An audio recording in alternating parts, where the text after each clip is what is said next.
Hi, good evening. Welcome மக்களே. இன்றைக்கி கொஞ்சம் கரண்ட் அஃபேர்ஸ் அப்லோட் பண்ண லேட் ஆகிடுச்சு. நல்ல ஒரு கல்யாணத்துக்கு போயிட்டு அற்புதமான பிரியாணி சாப்பிட்டு உறங்கிட்டேன். மன்னிச்சுக்கோங்க, லேட் ஆகிடுச்சு. பட் ஆனால் இன்றைக்கி வந்துட்டு இம்பார்ட்டண்ட்டான கரண்ட் அஃபேர்ஸ், ரொம்ப முக்கியம் அப்படின்னே சொல்லலாம். Judiciary cannot tie president governor to timelines says supreme court. So ரொம்ப முக்கியமான ஒரு டாபிக். இந்த 2 ஆர்டிக்கிளுமே வந்துட்டு இந்த 14 கொஷின்ஸ் அண்ட் கோர்ட்ஸ் ரெஸ்பான்ஸும் ரொம்ப இம்பார்ட்டன்ட். அதே மாதிரி ஜுடிஷியரி என்ன வந்துட்டு சொல்லியிருக்காங்க அப்படிங்கிறது ரொம்ப முக்கியம். So governor's discretion under article 200. So மொதல் ஆர்டிக்கல் 200 என்ன அப்படிங்கிறது நமக்கு தெரியணும். ஸோ கவர்னருக்கு மொத்தம் 4 ஆப்ஷன் இருக்குது. ஒன்று, ஒரு பில், அதாவது ஒரு ஸ்டேட் லெஜிஸ்லேச்சர் பாஸ் பண்ணுறாங்க அப்படின்னா அந்த பில்லுக்கு அவர் அசென்ட் கொடுக்கணும். அசென்ட் இன் தி சென்ஸ், ஐயா இந்த பில் வந்துட்டு ஆக்டாக மாறிடும், the bill becomes an act, அவர் அசென்ட் கொடுத்தா. ஸோ செகண்ட் என்ன ஆகும் அப்படின்னா வித்ஹோல்ட் அசென்ட், இது 2வது ஆப்ஷன். தேர்ட் வந்துட்டு இல்லை ரிட்டன் த பில்லை வந்துட்டு நான் என்ன பண்ணுவேன் அப்படின்னா ஸ்டேட் லெஜிஸ்லேச்சருக்கு வந்துட்டு ரீகன்சிடர் பண்ணுங்கன்னு அனுப்பலாம். அந்த ஸ்டேட் லெஜிஸ்லேச்சர் திரும்பியும் அதே பில்லை அனுப்புகிறாங்க அப்படின்னா கவர்னர் மஸ்ட் கிவ் அசென்ட், இது தேர்ட் ஆப்ஷன். ஃபோர்த் வந்துட்டு என்ன பண்ண முடியும் அப்படின்னா reserve the bill for president's consideration, பிரசிடென்ட்டோடைய பார்வைக்கு எடுத்துகிட்டு போகலாம். எந்தெந்த பில்ஸை வந்துட்டு இவர் பிரசிடென்ட்டோடைய பார்வைக்கு கவர்னர் எடுத்துகிட்டு போகலாம்? ஏதாவது ஒரு சென்ட்ரல் லாக்கு வந்துட்டு கான்ஃப்ளிக்டாக இருக்குது, ஸ்டேட் லெஜிஸ்லேச்சர் க்ரியேட் பண்ணது, இல்லை ஹைகோர்ட்டோடைய பவரை வீக்கன் பண்ணுற மாதிரி இருக்குது, இல்லை இந்தியாவுடைய நேஷ்னல் இன்ட்ரெஸ்ட்டை வந்துட்டு பாதிக்கிற மாதிரி இருக்குது. ஸோ இந்த சுச்சுவேஷனில் என்ன பண்ணலாம் அப்படின்னா பிரசிடென்ட்டோடைய பார்வைக்கு அவர் என்ன பண்ணலாம், கன்சிடர் பண்ணுங்கன்னு சொல்லி அனுப்பி வைக்கலாம். ஸோ பிரசிடென்ட் என்ன பண்ண முடியும்? ஒன்று அப்ரூவ் பண்ணலாம், இல்லை வித்ஹோல்டு பண்ணலாம், அதாவது ரிட்டன் அனுப்ப முடியும். இதை வந்து பிரசிடென்ட்டுக்கு எத்தனை முறை அவங்க வந்து வேணால் ரிப்பீட் பண்ணிகிட்டே இருக்கலாம், அனுப்பிகிட்டே இருக்கலாம். பிரசிடென்ட்டோடைய கன்சிடரேஷன் கொண்டு கவர்னர் அனுப்பலாம், ஸ்டேட் லெஜிஸ்லேச்சர், கவர்னர், பிரசிடென்ட்டுன்னு. இதில் என்ன ஒரே ஒரு விஷயம் அப்படின்னா பார்லிமெண்ட்லேருந்து ஒரு பில் பிரசிடென்ட்டுக்கு போகுது, ஒரு தடவை அவரால் ரீகன்சிடர் பண்ணுங்கன்னு திருப்பி அனுப்ப முடியும். இன்னொரு தடவை பார்லிமெண்ட் அனுப்புகிறாங்கன்னா பிரசிடென்ட் மஸ்ட் கிவ் அசென்ட். ஆனால் இந்த கண்டிஷன் ஸ்டேட் லெஜிஸ்லேச்சரில் கிடையாது. இது வந்து ஆர்டிக்கல் 200ல் 4 பாசிபிலிட்டி. இங்கே என்ன இஷ்யூ அப்படின்னா இப்போ பிரசிடென்ட்டுக்கிட்ட வந்து எல்லா பில்லையுமே வந்து கவர்னர்ஸ் வந்து ரிசர்வ் பண்ணி அனுப்பிடுறாங்க. அந்த பில்லுடைய மோட்டிவே வந்து அவங்க வந்து கன்சிடர் பண்ணுறாங்க, அந்த பில்லுடைய என்ன வந்து கான்டெக்ஸ்ட்ன்றதை கூட அவங்க பார்க்கறது கிடையாது. பொலிட்டிக்கல் மோட்டிவில் அவங்க என்ன பண்ணுறாங்க அப்படின்னா பிரசிடென்ட்டுடைய பார்வைக்கு அனுப்பிடுறாங்க. அது மட்டும் இல்லாமல் நிறைய பில்ஸ்க்கு வந்துட்டு அவங்க டைம் ரொம்ப அதிகமாக எடுத்துக்கிறாங்க. இதனால் மக்களுக்காக உருவாக்க வேண்டிய பாலிசிஸ் எல்லாமே, மக்களுக்காக வந்துட்டு ஆக்டாக மாற வேண்டிய பில்ஸ் எல்லாமே பெண்டிங்கில் இருக்குது அப்படின்னு சொல்லிட்டு இப்போ தமிழ்நாடு கவர்மெண்ட் வந்துட்டு சுப்ரீம் கோர்ட்டுக்கு மூவ் பண்ணியிருந்தாங்க. அதே மாதிரி கேரளா கவர்மெண்ட் வந்துட்டு சுப்ரீம் கோர்ட்டுக்கு மூவ் பண்ணியிருந்தாங்க. ஸோ சுப்ரீம் கோர்ட் அதுக்கு ரெஸ்பான்ஸாக வந்து கொடுத்துருக்கக்கூடிய பதில்கள் தான் இது. அண்டு சுப்ரீம் கோர்ட் இதுக்கு மட்டும் இல்லை, பிரசிடென்ட் என்ன சீக் பண்ணுறாங்க, பிரசிடென்ட் வந்துட்டு ஆர்டிகல் 143 மூலியமாக வந்து advisory jurisdiction of president which is 143. So ரொம்ப முக்கியம். அதில் வந்துட்டு 2 சுச்சுவேஷனில் வந்து பிரசிடென்ட் சுப்ரீம் கோர்ட் கிட்ட வந்து அட்வைஸ் கேட்கலாம். Any question of law or fact of public importance. So இந்த இஷ்யூ போகுது அப்படிங்கிறப்ப ஏதோ ஒரு கொஷின், லா ஆர் ஃபேக்ட், இப்போ இது கேட்டிருக்கிறது வந்துட்டு law or fact for public importance, அதன் அடிப்படையில் வந்துட்டு பிரசிடென்ட் கேட்டிருக்காங்க. 2வது treaties, agreements or disputes of public importance. So இதில் ஃபஸ்ட்டு இருக்கிறத வந்து என்ன பண்ண முடியும் அப்படின்னா சம்டைம்ஸ் அட்வைஸ் பண்ணாமல் இருக்கலாம். ஆனால் treaties, agreements, disputes of public இம்பார்ட்டன்ஸ்னு வரும்போது சுப்ரீம் கோர்ட் வந்துட்டு அட்வைஸ் பண்ணுவாங்க கண்டிப்பாக. ஸோ அவங்களுக்கு வந்துட்டு ரெஃப்யூஸ் பண்ணக்கூடிய அதிகாரம் இருக்குது. ஆனால் ஃபஸ்ட்டு ஆப்ஷனில் வந்துட்டு அவங்க ரெஃப்யூஸ் பண்ணலாம், செகண்ட் ஆப்ஷனில் வந்துட்டு ரெஃப்யூஸ் பண்ண முடியாது supreme court. And supreme court தரக்கூடிய அட்வைசரி ஆனது is not binding on president. ரொம்ப முக்கியம். இது எந்தெந்த இடங்கள் அப்படின்னா பாப்ரி மஸ்ஜித் கேஸில் வந்து இந்த மாதிரி சீக் பண்ணியிருக்காங்க, சுப்ரீம் கோர்ட்டோடைய அட்வைசரி அப்படிங்கிறத வந்துட்டு சீக் பண்ணியிருக்காங்க. நிறைய இடத்துல வந்துட்டு யூட்டிலைஸ் பண்ணியிருக்காங்க. கேரளா எஜுகேஷன் பில் 1958, பாப்ரி மஸ்ஜித் 1993, இந்த மாதிரியான இடங்களில் வந்து அண்டர் ஆர்டிக்கல் 143 வந்து பிரசிடென்ட் வந்து சுப்ரீம் கோர்ட்டோடைய ஒப்பீனியன் வந்து சீக் பண்ணியிருக்காங்க. ஸோ இதுவும் சொல்லியிருக்காங்க, when a bill is referred the president need not seek supreme court's advisory opinion. இது நம்ம அடுத்து பார்ப்போம். ஸோ ஒவ்வொரு டைமும் வந்துட்டு சுப்ரீம் கோர்ட்டோடைய ஒப்பீனியன் கேட்கணுமா, எல்லா விஷயத்துக்குமே கேட்கணுமா? ஒரு பில் வந்து பிரசிடென்ட் கிட்ட பெண்டிங்கில் இருக்குது அப்படின்னா இவங்க வந்து அட்வைசரி ஒப்பீனியன் வந்து சுப்ரீம் கோர்ட் கிட்ட கேட்கணுமான்றதுக்கு பதில் என்ன சொல்லியிருப்பாங்கன்னா சுப்ரீம் கோர்ட் இல்லைங்க அதெல்லாம் அவசியம் கிடையாது அப்படிங்கிற மாதிரி. ஸோ இங்கே டீட்டெயிலாக வந்துட்டு 14 கொஷின்ஸ் வந்துட்டு நீட்டாக என்னெல்லாம் கேட்டிருந்தாங்களோ அதுக்கு வந்துட்டு பதில் சொல்லியிருக்காங்க. ரொம்ப முக்கிய மக்களே, ரொம்ப இம்பார்ட்டண்ட்டான ஒரு டாபிக் ஃபிலிம்ஸோடைய பாயிண்ட் ஆஃப் வியூவில். ஸோ ஆர்டிகல் 200 நான் உங்களுக்கு எக்ஸ்பிளைன் பண்ணியிருந்தேன். அதில் என்ன விஷயம் அப்படின்னா, மணி பில்லை மட்டும் யாராலையுமே ரிட்டர்ன் பண்ண முடியாது. ரீகன்சிடர் பண்ணுங்க அப்படின்னு சொல்லிட்டு ரிட்டர்ன் பண்ண முடியாது. மணி பில் வந்தால் அவங்க வந்துட்டு கண்டிப்பாக அதை அசென்ட் கொடுக்கணும். பிகாஸ் அவங்களுடைய ப்ரையார் ரெக்கமெண்டேஷனில் தான் மணி பில் அப்படிங்கிறது பாஸ் ஆகுது. இது ஃபஸ்ட்டு. செகண்ட் வந்துட்டு, இஃப் தி கவர்னர், ஆர்டிகல் 200 ஏற்கனவே எக்ஸ்பிளைன் பண்ணியிருந்தேன். If the governor bound by the aid and advice tendered by council of ministers under article 200, the governor enjoys discretion and is not bound by aid and advice of the council of ministers. So கவர்னருக்கு வந்துட்டு பார்த்தோம் அப்படின்னா பிரசிடெண்ட்டை விட அதிகமான constitutional discretion இருக்குது. டிஸ்கிரிஷன்னா தன்னிலையாக செயல்பட முடியும். தன்னிலையாக வந்துட்டு அவங்களால வந்து ஆர்பிட்ரரியாக செயல்பட முடியும் அப்படிங்கிறது தான் இதில். So they are not bound by aid and advice of the council of ministers. ரொம்ப ரொம்ப முக்கியம் இது. In the exercise of constitutional discretion by the governor under article 200 justiciable. So இவங்க என்ன சொல்கிறாங்க, நீங்கள் வந்து கவர்னர் டிஸ்கிரிஷனரியாக செயல்படுறாரு, அதை வந்து ஜுடிஷியரிக்கு போய் நாம் வந்து வழக்கு முறையிட்டு கவர்னர் இப்படி செயல்படக்கூடாதுன்னு சொல்ல முடியுமா?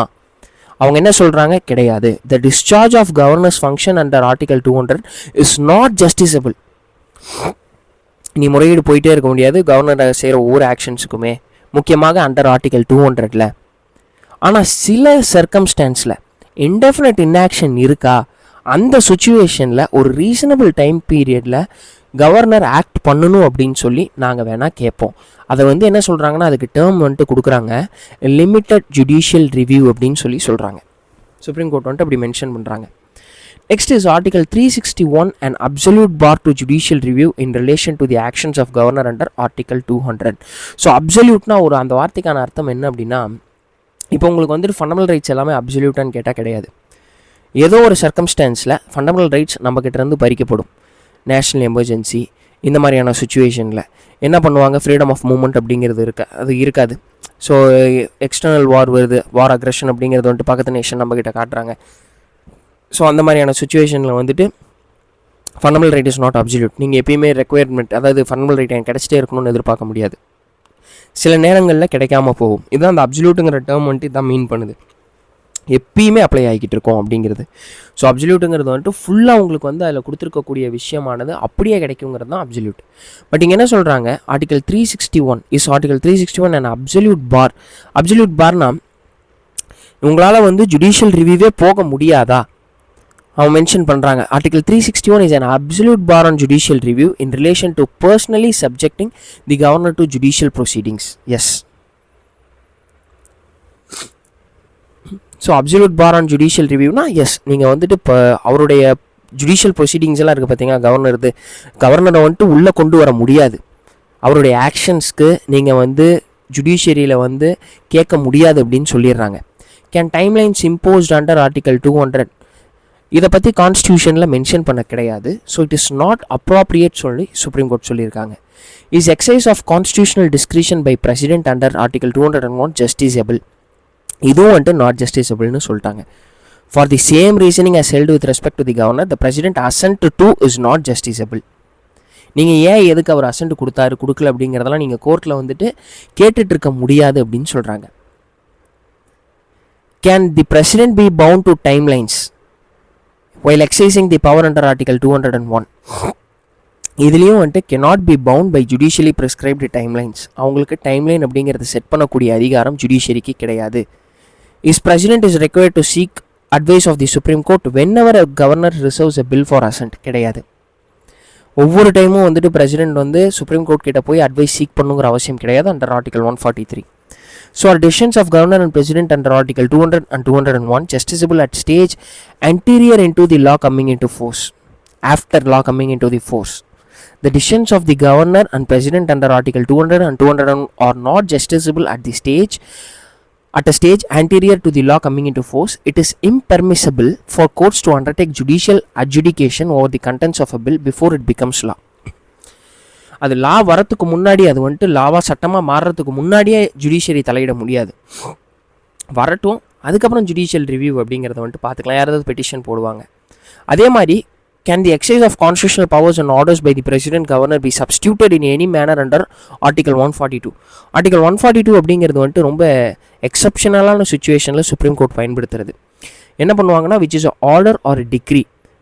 சில சர்க்கம்ஸ்டன்ஸில் வந்துட்டு லெஜிஸ்லேச்சரால் ஒரு விஷயத்தை வந்து உருவாக்க முடியல, அதுக்கான லா அங்கே எக்ஸிஸ்டிங்காக இல்லை, அந்த சுச்சுவேஷனில் ஆர்டிகல் 142 இன்வோக் பண்ணுவாங்க சுப்ரீம் கோர்ட். ஸோ பேரறிவாளனை வந்து ரிலீஸ் பண்ணது எல்டிடியில் ஒரு பேட்டரி வாங்கி கொடுத்தாரு அப்படின்னு சொல்லிட்டு ராஜீவ்காந்தி அவருடைய கொலை வழக்கில் கைதான பேரறிவாளனை ரிலீஸ் பண்ணுறதுக்கு ஆர்டிகல் 142 வந்துட்டு பயன்படுத்தினாங்க. ஸோ அதெல்லாம் வந்துட்டு ரொம்ப எக்ஸப்ஷனலான சுச்சுவேஷன். ஸோ அந்த மாதிரியான constitutional powers in the orders of the president or governor cannot be substituted in any manner under article 142. இதெல்லாம் ரொம்ப இம்பார்ட்டன்ட்ங்க. ப்ரிலிம்ஸோட பாயிண்ட் ஆஃப் வியூவில் ஒவ்வொன்றுமே ரொம்ப இம்பார்ட்டன்ட். அழகாக வந்துட்டு இந்து பேப்பரில் வந்துட்டு ரொம்ப நீட்டாக வந்து கொடுத்துருக்காங்க. Is a law made by the state legislature a law enforced without assent of the governor granted under article 200 of the constitution. There is no question of a law made by state legislature coming into force without assent of governor. கவர்னருடைய அசன்ட் அவசியம். அது இல்லாமல் உங்களால் வந்துட்டு ஒரு லா வந்துட்டு which will never come into force. In the view of proviso to article 145(3), it is not mandatory for any bench of the court to first decide whether case involves substantial question of law and has to be referred to a benches of minimum 5 judges. Returns unanswered irrelevant to this reference அப்படின்னு சொல்லியிருக்காங்க. Article 145(3)ல் வந்துட்டு constitutional பெஞ்சுக்கு minimum 5 judges அப்படின்னு சொல்லி கான்ஸ்டியூஷன்லேயே prescribe பண்ணியிருக்காங்க, which is very important. Minimum number of judges எவ்வளோ பேர் இருக்கணும் கான்ஸ்டியூஷனல் பெஞ்சுக்குன்னு கேட்டிருக்காங்களா? எஸ், கொடுத்துருக்காங்க கான்ஸ்டியூஷனில். Does the powers of the Supreme Court under Article 142 of the Constitution limited to matters of procedural law? இதையும் நாட் பாசிபிள் டு ஆன்சர்னு சொல்லிட்டாங்க. ஏன்னா the scope of Article 142 answered as a part of earlier question. பண்ண முடியாது. நீ வந்துட்டு சில governors and பிரசிடென்ட்டோடைய விஷயங்களில் வந்துட்டு 142 பயன்படுத்தி சுப்ரீம் கோர்ட் வந்து இன்டர்வீன் பண்ணி இது பண்ண முடியாது. பட் ஆனால் அது ஒரு எக்ஸப்ஷனலான பவர் 142 அப்படிங்கிறது. Does the constitution bar supreme court from resolving central state disputes except by way of a suit under article 131? இதுவும் இரலவெண்ட்னு சொல்லி மென்ஷன் பண்ணிட்டாங்க. அதாவது பதில் கொடுக்க கிடையாது. இதை வந்துட்டு அன்ஆன்சர்டு. ஏன்னா இதெல்லாம் வந்துட்டு ஒரு பெரிய ஆழமான ஒரு டாபிக், பேசிக்கிட்டே இருக்கலாம். ஒரிஜினல் ஜூரிஸ்டிக்ஷன் பற்றி ஆர்டிகல் 131 வந்து டிஸ்கஸ் பண்ணுவாங்க. ஒரிஜினல் ஜூரிஸ்டிக்ஷன் அப்படிங்கிறது வந்துட்டு ஸ்டேட்டுக்கும் பிரச்சனை, இல்லை வந்து ஸ்டேட்டுக்கும் சென்டருக்கும் ஏதாவது ஒரு பிரச்சனை, 2 or more states versus centre பிரச்சனை, அதுதான் ஒரிஜினல் ஜூரிஸ்டிக்ஷன். ஸோ இதெல்லாம் சுப்ரீம் கோர்ட்டில் ரொம்ப இம்பார்ட்டண்ட்டான டாபிக்ஸ், நீங்கள் கண்டிப்பாக படிக்கணும். ஒரிஜினல் ஜூரிஸ்டிக்ஷன், அட்வைசரி ஜூரிஸ்டிக்ஷன், இதெல்லாம் வந்து பார்த்தே ஆகணும். படிச்சிங்க அப்படின்னா தான் ரொம்ப ரொம்ப இம்பார்ட்டண்ட்டான டாபிக்ஸ். சுப்ரீம் கோர்ட்லேருந்து கேள்விகள் வரும், கண்டிப்பாக வந்துட்டு ஜுடிஷியரிலேருந்து கொஷின்ஸ் வரதுக்கான சான்சஸ் இருக்குது. அண்ட் இவ்வளோ டீட்டெயிலாக இப்போ வந்து கொடுத்துருக்காங்க அப்படிங்கிறது வந்து இதை நீங்கள் என்னை கேட்டால் ஸ்க்ரீன்ஷாட் எடுத்து வச்சு எக்ஸாம் டைமில் பார்த்துக்கிறது ரொம்ப ரொம்ப important. So the game changer in Bihar election 2025. So இந்த ரீசெண்ட் டைம்ஸில் பார்த்தோம் அப்படின்னா காங்கிரஸுடைய கட்சி சார்பில் இந்த ஓட் சோரி அந்த மாதிரிலாம் சொல்லிட்டு ஓட்டு திருட்டு அப்படின்லாம் நடக்குது அப்படின்னு. பட் இந்த ரிட்டைல்டு பொலிட்டிக்கல் சயின்ஸ் ப்ரொஃபஸர் வந்து சொல்கிறாரு, ஐயா ஒர்க்கிங் அப்படிங்கிறது வந்துட்டு அவங்க பண்ணியிருக்காங்க.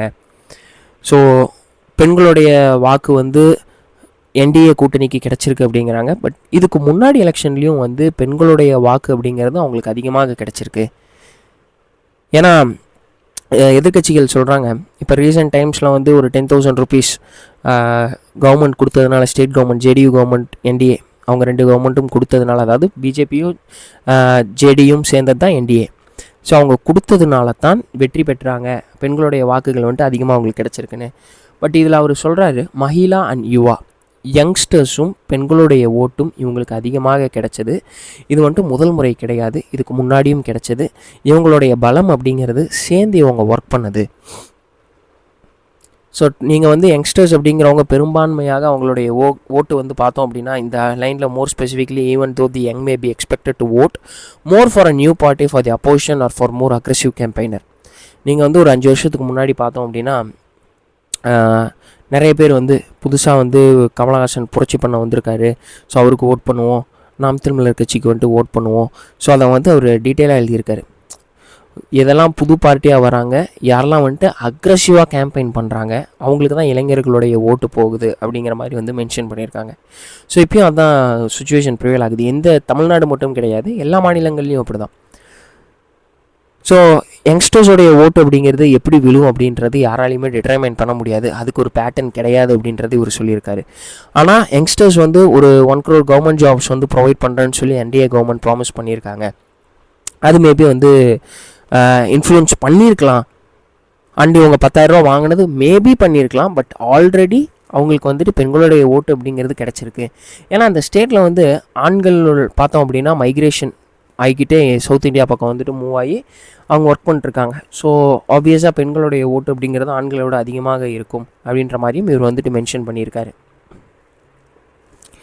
ஸோ இதெல்லாம் ரொம்ப ரொம்ப முக்கியமான ஒரு விஷயங்கள். அதாவது பொலிட்டிக்கல் சயின்ஸ் பேசிஸில் இவர் சொல்கிறது என்ன அப்படின்னா, ஐயா இந்த மாதிரி ஏற்கனவே அவங்களுக்கு வாக்கு சதவீதம் இருந்திருக்கு, நீங்கள் புதுசாக வந்து இதெல்லாம் பண்ணுறதுனால அவங்களுக்கு வந்து டேர்ன் ஆகிருக்கு அப்படின்ற மாதிரி நீங்கள் மென்ஷன் பண்ண முடியாது. அவங்க வந்து கிரவுண்ட் லெவலில் ஒர்க் பண்ணியிருக்காங்க.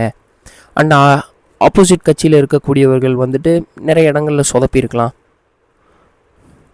ஏன்னா நிறைய ஃபேக்டர்ஸ், கேஸ்ட், கம்யூனிட்டி இதெல்லாமே வந்து இன்வால்வ் ஆகுது ஓட்டிங்கில் அப்படின்ற மாதிரி வந்து மென்ஷன் பண்ணியிருக்காரு.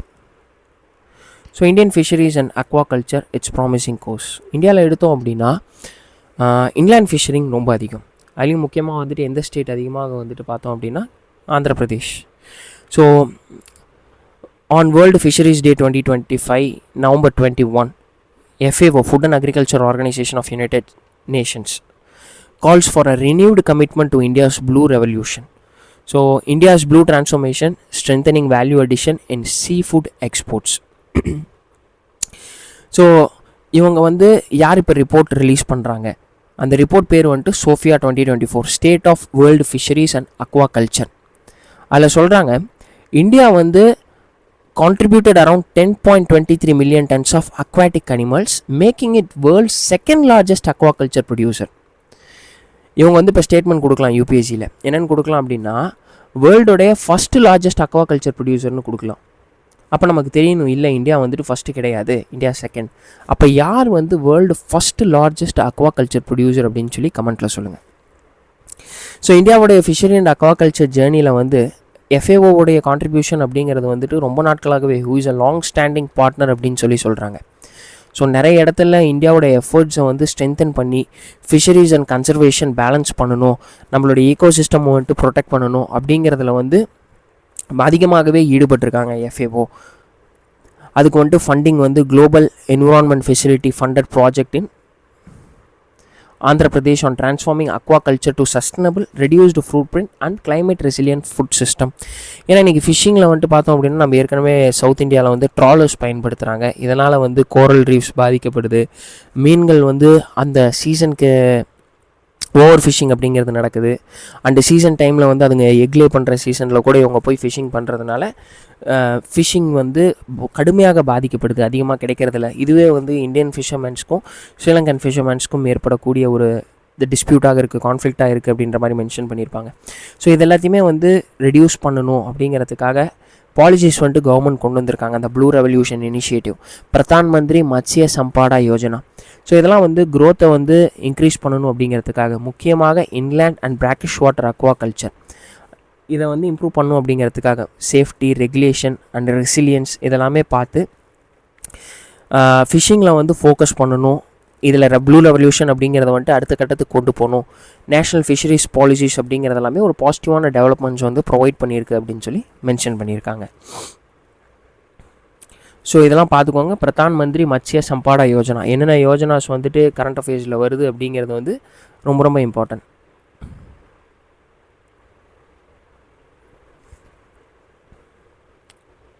So is federalism in retreat under siege single party ஹெகிமோனி.